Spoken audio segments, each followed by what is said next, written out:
Hello everybody. They say that knowledge is power. I'm here to tell you that that's absolutely true. Stick around and find out.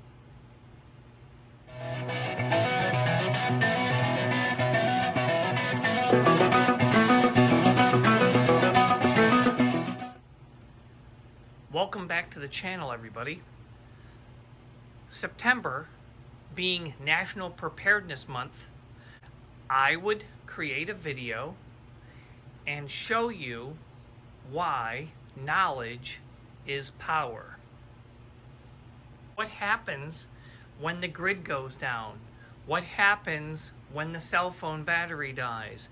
What happens when there's no more power, yet you need to learn something? Well, it's been said that if you can spend 18 minutes a day doing a skill over the course of the year, that's about 100 hours. If you dedicate 100 hours to that skill in the course of a year, statistically, it shows that you will be better off than 95% of those people in similar fields. Knowledge is something that can be gained by many means. And in front of me, you'll see a few books. If the power goes out, can you use something as simple as this? The First American Cookbook, a facsimile of American cookery in 1796 from Amelia Simmons. I mean, this book is great. It's Old English, but it shows you how to cook over a hearth, over a fire, over a bed of coals. Not that many people can do that. A lot of people say they can, but can you really? If not, read the book, 18 minutes a day. Knots. This, I would dare say, is one of the most important skills that none of us know. How to tie them, when to use them, what not to use where. 18 minutes a day can become an expert in a year. Camping secrets or hacks. Out in the woods. Can you make a seat? Can you make a table? Can you make a ridge line? Can you make a shelter? Little things like that. Let's open this bad boy up, Map tricks. Oh, look at that. Knots. Rain gear, winter gear, yard goods. All good information. Another primitive cookbook. This book is Medicine, Science, and Technology from Primitive Cookery. But again, soups, stews, braising foods, roasting foods over an open fire.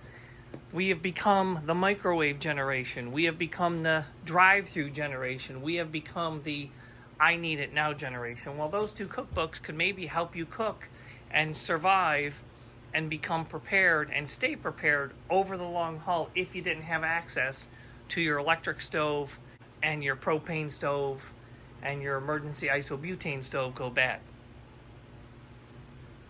Now let's get into the meat and potatoes. This one right here, the SAS book.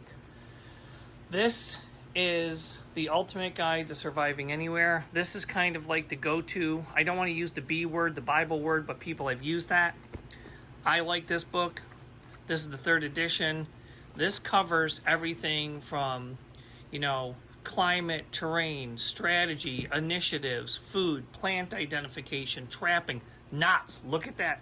Knots again. I mean, how important is that? Looking at weather patterns. This book, if you can get one book, get this book. Don't get the digital edition because your phone's eventually going to die and you're not going to have access to it. This one, probably not that great, but I bought this at Ollie's for like $5. So let's see. Nope, $7.99. So I'll take $7.99. I'm okay with that. Be prepared. Be a survivor. Learn where to begin, from stocking and storing food to correctly buying the right gear. I mean, hey, knowledge is power. Don't get caught without vodka. No. Dry socks. Have a financial plan. How many people actually have a couple of dollars, small bills at their house or some change at their house? Because when the banking system goes down or the grid goes down, you're not using your debit card. Rooftop escape. You know, I mean, this is probably a little bit of hyperbole here, but again, it's knowledge. So, again, knowledge is power. 18 minutes a day equals 100 hours a year. Imagine how good we would be if we even got through these books in a year. We'd be better off than 95% of the people. Again, this is Matt from This and That with Matt, coming at you with a first video because it's September and it's National Preparedness Month. Knowledge is power. You like what you see? Come back next time. I'll have some other tidbits for you. Until then,